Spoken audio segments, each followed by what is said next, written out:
राजस्थान के एक छोटे से गांव सूरजपुर में सुबह की शुरुआत अलार्म से नहीं, मुर्गे की बांग, मंदिर की घंटियों और बैलों की घंटियों की आवाज से होती थी। सूरज की पहली किरण जैसे ही गांव पर पड़ती, कच्ची गलियों में हलचल शुरू हो जाती। किसान हल लेकर खेतों की ओर निकल पड़ते, महिलाएं आंगन में झाड़ू लगाती, बच्चे स्कूल की तैयारी करते और पूरे गांव से पहले एक इंसान जाग जाता था। वो था रामू काका। करीब 68 साल के रामू काका, सफेद कुर्ता धोती, सिर पर हल्की सी पगड़ी और चेहरे पर हमेशा रहने वाली मुस्कान। उनकी छोटी सी चाय की दुकान गांव के बरगद के पेड़ के नीचे थी। लकड़ी की पुरानी बेंच, मिट्टी का चूल्हा, पीतल की केतली और एक हाथ से लिखा बोर्ड, रामू काका की चाय। नीचे छोटे अक्षरों में लिखा था, यहाँ चाय के साथ मुस्कान मुफ्त मिलती है। रामू काका हर सुबह सबसे पहले दुकान के बाहर पानी छिड़कते, फिर झाड़ू लगाते, बरगद के पेड़ को हाथ जोड़कर प्रणाम करते और मुस्कुराकर कहते, चलो दोस्त, आज फिर लोगों के चेहरे पर मुस्कान लाते हैं। इतने में पीछे से एक आवाज आई। काका, मैं आ गया। वो था गोपाल। 12 साल का दुबला पतला लेकिन बहुत तेज लड़का। स्कूल जाने से पहले रोज 2 घंटे दुकान पर मदद करता था। रामू काका हंसते हुए बोले, आज फिर देर हो गई। गोपाल मुस्कुराया। काका, माँ ने कहा पहले गाय को चारा डालो फिर जाना। रामू काका ने उसके सिर पर हाथ फेरा। जो अपने घर का काम करता है वही बड़ा आदमी बनता है। दोनों मिलकर चूल्हा जलाने लगे। कुछ ही देर में अदरक और इलायची की खुशबू पूरे माहौल में फैल गई। पहला ग्राहक हमेशा की तरह दूध वाला भंवरलाल था। वो साइकिल रोक कर बोला। रामू काका, आज भी उधार में चलेगी? रामू काका जोर से हंस पड़े। अरे भंवर, तेरे उधार का हिसाब तो भगवान भी नहीं रख सकता। पहले चाय पी। दोनों हंस पड़े। धीरे धीरे दुकान भरने लगी। मास्टर जी आए, डाकिया आया, दो किसान आए और कुछ बुजुर्ग बेंच पर बैठकर ताश खेलने लगे। एक किसान बोला। काका, आपकी चाय में ऐसा क्या है कि शहर वाली दुकानें भी नहीं बना पाती? उन्होंने केतली नीचे रखी और बोले, बेटा, चाय दूध, पानी और पत्ती से नहीं बनती। चाय बनती है अपनेपन से। सभी ने ताली बजाई। तभी स्कूल के कुछ बच्चे दौड़ते हुए आए। एक छोटा लड़का बोला। काका, मेरे पास सिर्फ 5 रुपए हैं। रामू काका ने उसे पूरा कुल्हड़ चाय और 2 बिस्कुट दिए। लड़का बोला। लेकिन पैसे तो कम है। रामू काका मुस्कुराए। बेटा, पढ़ाई करने वाले बच्चों से मैं कभी पूरा पैसा नहीं लेता। तुम बस मन लगाकर पढ़ना। पास बैठे मास्टर जी की आंखें चमक उठीं। उन्होंने धीरे से कहा। रामू, तुम चाय नहीं संस्कार बांटते हो। रामू काका बस मुस्कुरा दिए। उन्हें तारीफ सुनना कभी पसंद नहीं था। उसी समय दूर सड़क पर एक बड़ी चमचमाती गाड़ी गांव की तरफ आती दिखाई दी। गांव के लोगों ने पहली बार ऐसी गाड़ी देखी थी। रामू काका ने भी नजर उठाई और धीरे से बोले, लगता है सूरजपुर में कुछ नया होने वाला है। अगले दिन पूरे सूरजपुर गांव में उसी चमचमाती गाड़ी की चर्चा थी। कौन होगा? इतनी बड़ी गाड़ी तो हमने कभी देखी ही नहीं। गाड़ी से एक युवक उतरा। उसका नाम था विक्रम मल्होत्रा। वह शहर का एक बड़ा बिजनेसमैन था। उसने गांव के बाहर हाईवे के किनारे जमीन खरीदी थी। कुछ ही दिनों में वहां बड़ा सा बोर्ड लग गया, city brew cafe, tea, coffee and snacks. Board देखकर गांव के लड़के खुश हो गए। एक बोला। वाह, अब हमारे गांव में भी शहर जैसा कैफे होगा। दूसरा बोला। सेल्फी भी लेंगे। सभी हंसने लगे। कुछ दिन बाद कैफे खुल गया।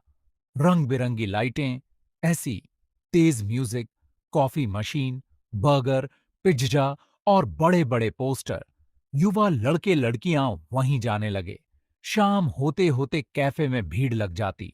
उधर रामू काका अपनी दुकान पर पहले की तरह बैठे थे, लेकिन आज सिर्फ 2 ग्राहक आए थे। गोपाल ने धीरे से पूछा। काका, सब लोग उधर क्यों जा रहे हैं? रामू काका मुस्कुराए। बेटा, नई चीज देखने का मन सबका करता है, इसमें बुरा क्या है? गोपाल बोला। पर आपकी दुकान। रामू काका ने उसकी बात बीच में ही रोक दी। जिसे अपना समझकर चाय पीनी होगी, वो एक दिन फिर यहीं आएगा। उसी शाम एक बूढ़े बाबा धीरे धीरे चलते हुए दुकान पर आए। उनके कपड़े धूल से भरे थे, चेहरे पर थकान साफ दिखाई दे रही थी। उन्होंने जेब टटोली, लेकिन जेब खाली थी। वो शर्माते हुए बोले। बेटा, बहुत प्यास लगी है, पर मेरे पास पैसे नहीं हैं। गोपाल कुछ बोलता उससे पहले ही रामू काका ने गरम चाय और 2 बाजरे की रोटियां उनके सामने रख दी। बाबा बोले। मेरे पास देने के लिए कुछ नहीं। रामू काका मुस्कुराए। आपका आशीर्वाद ही सबसे बड़ी दौलत है। बाबा की आंखें भर आईं। उन्होंने चाय पी और जाते जाते सिर्फ इतना कहा। बेटा, जो दूसरों को अपनापन देता है, भगवान उसका घर कभी खाली नहीं रहने देता। रामू काका बस मुस्कुरा दिए। दूसरी तरफ कैफे में भीड़ थी, लेकिन एक किसान अंदर गया तो वेटर बोला। पहले ऑन ऑर्डर दीजिए, फिर पैसे दीजिए। किसान घबराकर बाहर आ गया। वह सीधा रामू काका की दुकान पर पहुंचा। रामू काका ने बिना कुछ पूछे कुल्हड़ में चाय भर दी। किसान बोला। काका, उधर सब कुछ बड़ा है, लेकिन मन नहीं लगा। रामू काका हंस पड़े। बेटा, बड़ी कुर्सियों से नहीं, बड़े दिल से दुकान चलती है। सभी मुस्कुरा दिए। रात दुकान बंद करते समय गोपाल ने देखा, आज की पूरी कमाई सिर्फ 180 रुपए थी। पहले यही कमाई 1500 से 2000 रुपए हुआ करती थी। उसने धीरे से पैसे रामू काका के हाथ में रखे। रामू काका कुछ पल उन्हें देखते रहे, फिर वही पैसे गोपाल की जेब में डाल दिए। कल स्कूल की फीस भर देना। गोपाल की आंखें भर आईं। लेकिन काका, आपके घर का खर्च? रामू काका मुस्कुराए। बेटा, पेट थोड़ा कम खा लेगा, लेकिन पढ़ाई कभी कम नहीं होनी चाहिए। गोपाल चुप हो गया। उसे पहली बार एहसास हुआ कि रामू काका सिर्फ चाय वाले नहीं, बल्कि पूरे गांव के अपने थे। समय धीरे धीरे बीतता गया। 1 हफ्ता, फिर 1 महीना, और देखते ही देखते 3 महीने निकल गए। अब रामू काका की दुकान पर पहले जैसी रौनक नहीं रही। सुबह की चहल पहल, हंसी मजाक, ताश की बाजियां सब जैसे कहीं खो गए थे। दुकान के बाहर रखी 4 बेंचों में से 3 पूरे दिन खाली रहती थीं। एक सुबह गोपाल ने डिब्बा खोला। चीनी बस थोड़ी सी बची थी। चाय पत्ती भी खत्म होने वाली थी। वह धीरे से बोला। काका, आज बाजार से सामान ले आए। रामू काका कुछ पल चुप रहे, फिर मुस्कुराकर बोले। आज जितना है उतने में काम चला लेते हैं बेटा। गोपाल समझ गया, घर की हालत ठीक नहीं है। उसी दिन चाय सप्लाई करने वाला श्यामलाल आया। वह बोला। रामू भाई, बुरा मत मानना, लेकिन 3 महीने का उधार हो गया है। मुझे भी हिसाब देना पड़ता है। रामू काका ने सिर झुका लिया। धीरे से बोले। 2 दिन और दे दे श्यामलाल, मैं तेरा 1-1 रुपया चुका दूंगा। श्यामलाल बोला। मुझे तुम पर भरोसा है, पर मजबूरी मेरी भी है। वह चला गया। गोपाल सब सुन रहा था। पहली बार उसने रामू काका की आंखों में बेबसी देखी। शाम, बारिश शुरू हो गई। दुकान की पुरानी टीन की छत से पानी टपकने लगा। रामू काका इधर उधर बर्तन रखकर पानी रोकने लगे। तभी एक छोटा लड़का भीगता हुआ दुकान पर आया। काका, मेरी माँ बीमार है, डॉक्टर के पास जा रहा हूँ। बहुत ठंड लग रही है। रामू काका ने बिना कुछ सोचे उसे गरम चाय और गुड़ का टुकड़ा दिया। गोपाल धीरे से बोला। काका, ये आखिरी दूध था। रामू काका मुस्कुराए। अगर किसी की ठंड दूर हो जाए तो दूध खत्म होने का दुख नहीं होता बेटा। दुकान बंद करते समय रामू काका ने चारों तरफ देखा। बरगद का पेड़, पुरानी बेंच, चूल्हा, केतली, सबको जैसे आखिरी बार देख रहे हों। उन्होंने जेब से एक पुराना लकड़ी का तख्ता निकाला। उस पर सफेद चौक से लिखा, कल मेरी दुकान का आखिरी दिन होगा। नीचे छोटे अक्षरों में 45 साल तक साथ देने के लिए सूरजपुर का धन्यवाद। गोपाल की आंखों से आंसू निकल पड़े। काका, आप ऐसा मत कीजिए, कोई ना कोई रास्ता निकल आएगा। रामू काका ने उसके कंधे पर हाथ रखा। बेटा, दुकान बंद हो सकती है, लेकिन इंसान की मुस्कान कभी बंद नहीं होनी चाहिए। अगली सुबह दूध वाला सबसे पहले आया। उसकी नजर बोर्ड पर पड़ी। वह कुछ पल तक चुप खड़ा रहा, फिर बिना चाय पिए ही वापस लौट गया। थोड़ी देर बाद मास्टर जी आए। उन्होंने बोर्ड पढ़ा और उनकी आंखें भर आईं। उन्होंने धीरे से बोर्ड को छुआ और बिना कुछ बोले चले गए। देखते ही देखते पूरे सूरजपुर में एक ही खबर फैल गई, रामू काका की चाय की दुकान कल हमेशा के लिए बंद हो जाएगी। गांव का माहौल अचानक बदल गया। जिस दुकान पर कभी हंसी गूंजती थी, आज वहां सन्नाटा था। उस रात सूरजपुर गांव में किसी का मन शांत नहीं था।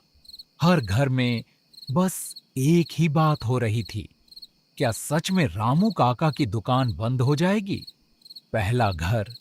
एक बुजुर्ग दादा अपने पोते से बोले। बेटा, जब मैं तेरे जितना था तब भी रामू की चाय पीता था। तेरे पापा की नौकरी लगने की खुशी भी हमने वहीं मनाई थी। दूसरा घर। मास्टर जी अपनी पुरानी डायरी निकालते हैं। उसमें एक फोटो रखी थी। फोटो में 10 छोटे बच्चे और बीच में जवान रामू काका। सबके हाथ में कुल्हड़ था। मास्टर जी की आंखें भर आईं। स्कूल बनने से पहले मैं इन्हें उसी दुकान पर पढ़ाता था। तीसरा घर। गांव की एक महिला अपने पति से बोली। याद है, हमारी शादी के अगले दिन पहली चाय रामू काका ने ही पिलाई थी। पति मुस्कुराया। और पैसे भी नहीं लिए थे। दोनों चुप हो गए। उसी समय गोपाल चुपचाप गांव के हर घर में गया। उसने किसी से पैसे नहीं मांगे, बस एक बात कही। अगर आपको लगता है कि रामू काका ने कभी आपके लिए कुछ किया था, तो कल सुबह एक बार दुकान पर जरूर आ जाना। बस इतना कहकर वह लौट आया। अगली सुबह रामू काका हमेशा की तरह सुबह 5 बजे उठे। उन्होंने सोचा, आज आखिरी बार चूल्हा जलाऊंगा। उन्होंने चाय चढ़ाई। केतली से भाप उठने लगी, लेकिन आज दुकान के सामने कोई नहीं था। रामू काका ने गहरी सांस ली, धीरे से बोर्ड उतारने लगे। तभी दूर से ढोल की आवाज सुनाई दी। ढम ढम ढम। उन्होंने सिर उठाकर देखा। पूरा गांव उनकी तरफ चला आ रहा था। सबसे आगे स्कूल के बच्चे, फिर मास्टर जी, फिर किसान, फिर महिलाएं, फिर बुजुर्ग और सबसे पीछे सरपंच। रामू काका की आंखें फटी रह गईं। सरपंच आगे बढ़े। उन्होंने रामू काका का हाथ पकड़कर कहा, काका, अगर ये दुकान बंद हुई तो सिर्फ एक दुकान नहीं, सूरजपुर का दिल बंद हो जाएगा। तभी मास्टर जी आगे आए। उन्होंने अपनी पेंशन से बचाए हुए 5,000 रुपए रामू काका के हाथ में रख दिए। ये मेरी तरफ से नहीं, ये उस चाय का कर्ज है जो तुमने सालों तक हमें प्यार से पिलाई। रामू काका ने तुरंत पैसे लौटाने चाहे, लेकिन मास्टर जी ने उनका हाथ पकड़ लिया। एक किसान बोला। मैं नई लकड़ी दूंगा। लोहार बोला। मैं दुकान का शटर मुफ्त में ठीक करूंगा। बढ़ई बोला। नई बेंच मेरी तरफ से। महिलाएं बोली। हर रविवार हम यहीं मिलेंगे। बच्चे चिल्लाए। और हम रोज स्कूल के बाद यहीं आएंगे। गोपाल मुस्कुराया। उसने पुराना बोर्ड उतारा और नया बोर्ड लगाया। उस पर लिखा था, रामू काका की चाय। जहां चाय नहीं, अपनापन परोसा जाता है। रामू काका की आंखों से आंसू बह निकले। उन्होंने कांपती आवाज में कहा, मैंने जिंदगी भर लोगों को चाय पिलाई, आज तुम सबने मुझे जीने की वजह दे दी। कुछ साल बाद गोपाल अब बड़ा हो चुका था। कॉलेज की पढ़ाई पूरी करके भी उसने शहर में नौकरी नहीं की। वह वापस गांव लौट आया। एक दिन उसने रामू काका से पूछा, काका, अगर मैं शहर चला जाता तो? रामू काका मुस्कुराए। बेटा, शहर कमाने के लिए अच्छे होते हैं, लेकिन गांव रिश्ते कमाने के लिए। गोपाल बस मुस्कुरा दिया। समय किसी के लिए नहीं रुकता। एक सुबह रामू काका दुकान नहीं खोल पाए। गांव वाले उनके घर पहुंचे। रामू काका चारपाई पर लेटे थे। चेहरे पर वही पुरानी मुस्कान थी। उन्होंने गोपाल का हाथ पकड़ा। धीरे से बोले, बेटा, अगर कभी मैं न रहूं तो दुकान बंद मत करना। गोपाल रोने लगा। ऐसी बातें मत करो काका। रामू काका मुस्कुराए। वादा करो, यहां आने वाला कोई भी इंसान कभी खाली हाथ वापस नहीं जाएगा। गोपाल ने रोते हुए सिर हिला दिया। कुछ दिनों बाद पूरे सूरजपुर में शोक था। रामू काका अब इस दुनिया में नहीं रहे। आज हमने एक चाय वाला नहीं, अपने परिवार का सदस्य खो दिया। 10 साल बाद सूरजपुर बहुत बदल चुका था। नई सड़कें, नई दुकानें, नई इमारतें, लेकिन बरगद के पेड़ के नीचे वही पुरानी दुकान आज भी थी। बोर्ड पर लिखा था, रामू काका की चाय, नीचे जहां चाय नहीं, अपनापन परोसा जाता है। अब दुकान गोपाल चलाता था, लेकिन एक बात आज भी बिल्कुल नहीं बदली थी। हर सुबह दुकान खुलते ही गोपाल सबसे पहले एक कुल्हड़ में चाय भरता और उसे दुकान के कोने वाली खाली बेंच पर रख देता। एक छोटा बच्चा रोज ये देखता था। आखिर एक दिन उसने पूछ ही लिया, गोपाल काका, ये चाय किसके लिए रखते हो? यहाँ तो कोई बैठता ही नहीं। गोपाल मुस्कुराया। उसने उस बेंच की तरफ देखा जहां कभी रामू काका बैठते थे। फिर धीरे से बोला, ये चाय उनके लिए नहीं, उनके उस वादे के लिए है कि इस दुकान से कोई भी प्यार और अपनापन लिए बिना नहीं जाएगा। इतने में एक थका हुआ मुसाफिर दुकान पर आया। कपड़े धूल से भरे हुए थे। गोपाल मुस्कुराया।